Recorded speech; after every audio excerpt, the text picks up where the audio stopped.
So you're trying to fix your credit, or you don't know how it works. I found this video from, what is this? CBS Mornings, and I want to give you some of my takes on this and see what they have to say. We're just going to dig into it real quick to see if this is actual helpful advice. Money Watch, are you looking to build your credit? Everyone is, and you're in luck. In case you didn't know, the average FICO credit score is 717. Wow. That's really good, is it? Is it not? Okay, America. That's pretty good, but I think there's a lot of people with like an 800 credit score and some people in the fives. Just saying.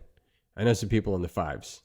As of October, so if the wheels came off since then, that's not your score. It's just 1 point lower than the 18-year high seen earlier last year. CBS News business analyst Jill Schlesinger joins us now to tell us how to improve your magic number if it's below that. 1717 is good, right? It's great, and no big penny involved in this one here. So I think everyone was watching you and raising their credit score. Oh, that's it. That's Clearly. You know, it's so interesting, though. When I got into the business 125 years ago, we didn't use credit scores. You look good for 120. You might have been on that Doge list they found on Social Security. In the same way. I mean, credit scores were sort of this basic way for a lender to determine, are you going to repay this loan? And the score was created by the Fair Isaac Corporation, or FICO, and it sort of gained a lot of momentum almost since the great financial crisis, when people were able to borrow money with really low credit scores. And so then it sort of came back up. So it's been fascinating to see how important this score has become, because it's not just about borrowing. It can be used for people who are trying to rent. It can be used by utilities. Some employers, there are very specific rules about it. Yeah, they can check your credit report. That's kind of messed up. I don't know if I'd be hiring or trying to get a job at a place that wants to check my credit score. It's kind of ridiculous. Not your score. And if you're in maybe a financial services industry, you're handling, say, medical documents that are very important, they want to check that out. But okay, you just made a good point. It's become incredibly important in life, not just in borrowing. So how is it possible that America's credit score is going up or has gone up, especially given the current state we're in with inflation? Well, I think what's been kind of interesting is that since the financial crisis, people are focused on that score because they realize, to get the lowest interest rates possible, I have to try to push my score up. So what we saw was a steady increase in that credit score. It really accelerated during COVID. Remember, people had a lot of money through stimulus efforts, and they were able to pay down debt. They were able to make payments more regularly on their credit card bills, and this helped improve scores. Now, where we go from here, I don't know, but you know, it's incredibly important for you to pay attention to this. It's widely available now through a lot of credit card companies because, again, this score can help you save money if you were about to borrow money, maybe for a car. Doesn't even have to be a house. So far, this lady has told me and you absolutely nothing about making your credit better. She hasn't gone into anything other than just make your payments. Make your payments, make your payments. That's obvious. Okay, that's obvious. One way, you may not know this, to raise your credit score is to simply have an account open longer.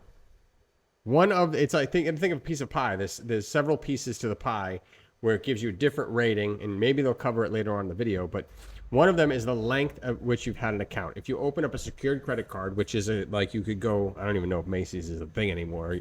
You put like $300 down, you take your cash and you get a credit card. So it's secured to that $300, and you have a $300 credit limit. After 1 year, you can get your $300 deposit down and keep the credit card. After a couple of years, it shows that you have a credit history. That in itself will bring you up a few different points. There's a few other steps. Let's see if she says it, and if not, I'll elaborate later. How do you feel about hiring a company to help you consolidate debt and deal with collectors? Yeah. A lot of people think that there's some magic. Nope. Dude, I have no shame in saying this. Debt collectors are the scum of the earth. And they're idiots.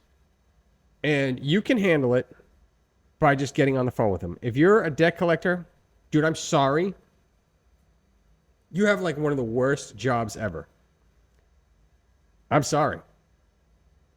I don't know. It takes a special kind of person to do that job, I guess.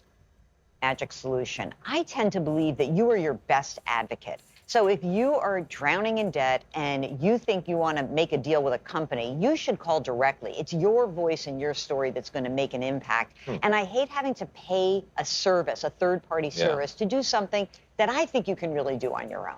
You can do it on your own. Medical debt, if you don't pay it, it won't affect your credit score? Okay, this is fascinating. This is actually a new announcement. There is going to be $49 billion of medical debt expunged from credit reports right now. It's going to help 15 million Americans. And guess what? The Consumer Financial Protection Bureau says this is going to increase the credit scores of many of these borrowers with medical debt by 20 points. This is huge. Okay.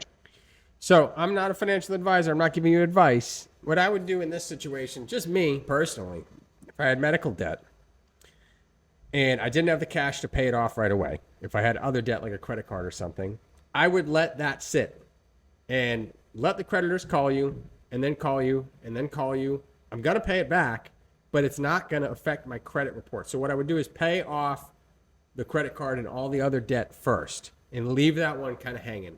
And when I'm ready, I'd start making payments that I'm comfortable with. It's not going to go into collections. I mean, it's bad for the medical industry because people are likely to just not pay it. But if you're going to pay, it's not going to affect your report. Then pay what you're comfortable with when you're ready. Start making those payments. It is a thing where there's going to be a lot more write-offs in the medical industry. It's just going to happen, right?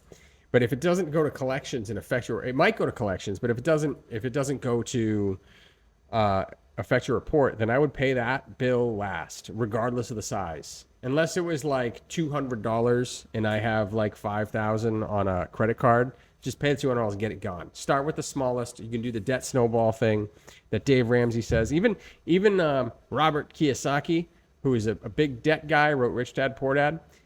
I've read a bunch of his books, and even in his books, he uses a method of getting out of bad debt, like credit card debt, personal loans, and that kind of stuff. It is almost identical to the debt snowball. Same exact thing. That's what I would do. But you let me know what you guys think down in the comments below. Was this video helpful? If not, I'll make another one on this topic and get a little bit more into it because they really didn't give you any advice. There's like 5 different areas of credit where you can improve. One of them is just increasing your credit. And maybe I'll talk about that in another video. So make sure you like, share, subscribe, and comment down below, okay? I'll see you guys in the next one.